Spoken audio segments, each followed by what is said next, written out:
Maithili express की शानदार प्रस्तुति। फुचुर फुचुर फुचुर फुचुर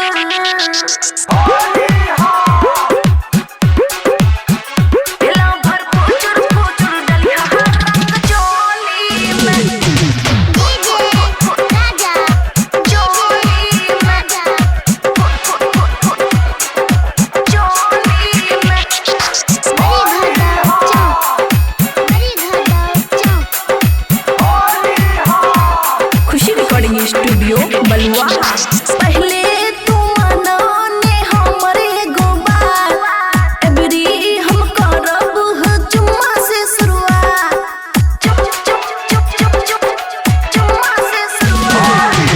पहले तू मनाने हमरे गोबार एबरी हम करब चुम्मा से शुरुआत। खूबे मजा करबी होली में, खूबे मजा करबी होली में। हेला भर फुचुर फुचुर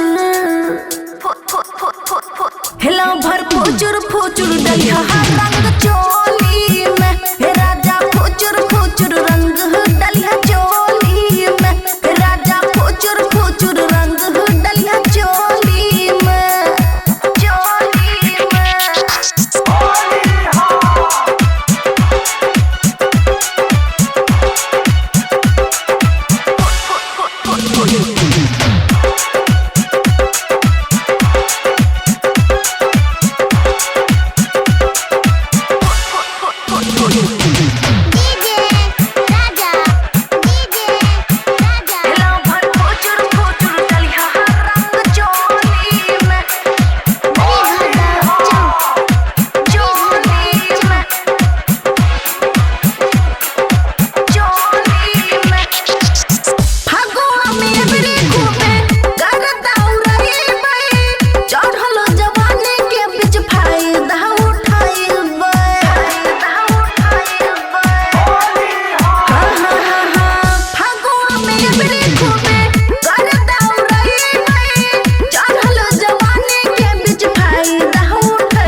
फुचुर फुचुर डलिया रंग चोली में।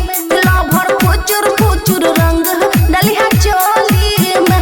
हेला भर फुचुर फुचुर रंग डलिया चोली में, चोली में। हेला भर फुचुर फुचुर डलिया रंग चोली में।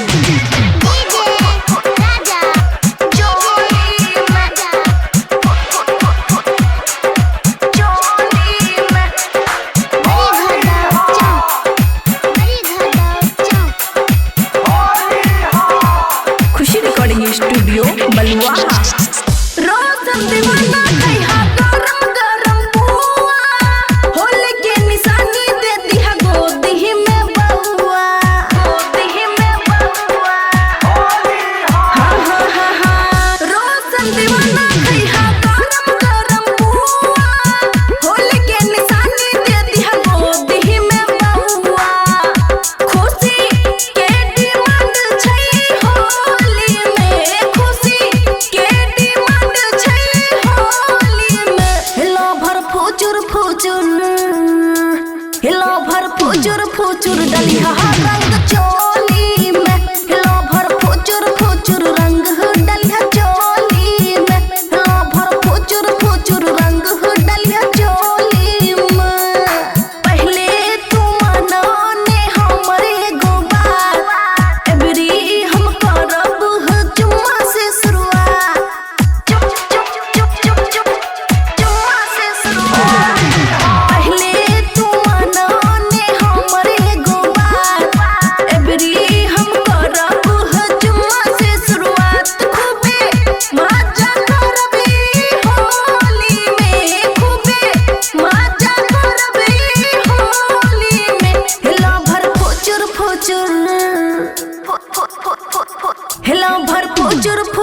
डलिया